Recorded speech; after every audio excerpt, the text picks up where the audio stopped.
Russians will no longer be able to fly direct to Georgia from July the 8th.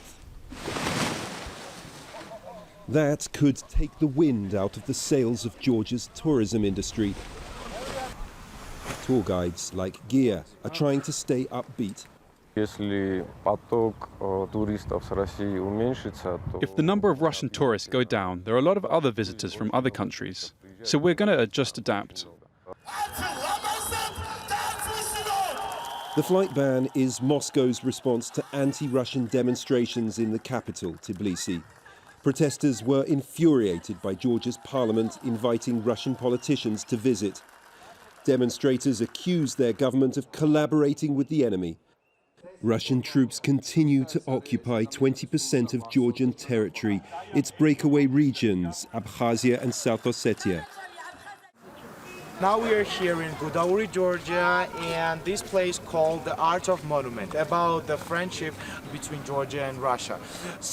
In reality, colonialism, communism and conflict have all too often defined relations between the two countries, though Georgia has a special place in the hearts of many Russians. We love Georgia. We're so happy to be here. Nearly 1.5 million Russian tourists came to Georgia last year. That's around 20% of the total number of visitors. Georgia's national bank estimates that fewer Russian tourists could cost the economy as much as $300 million this year. And there may be worse to come. Russian tourists are coming for exactly this kind of experience. The extreme tourism, the beauty of the place, and the wine. But Georgian wine exports may be next on Russia's banned list. Russian officials talk of tightening controls on Georgian food and beverages. Russia is a major market.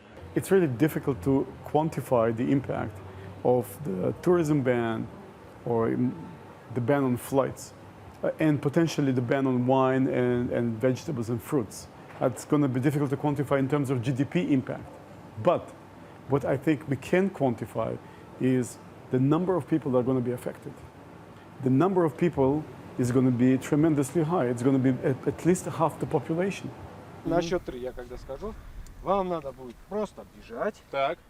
That's because more than half of Georgia's population works in tourism and agriculture.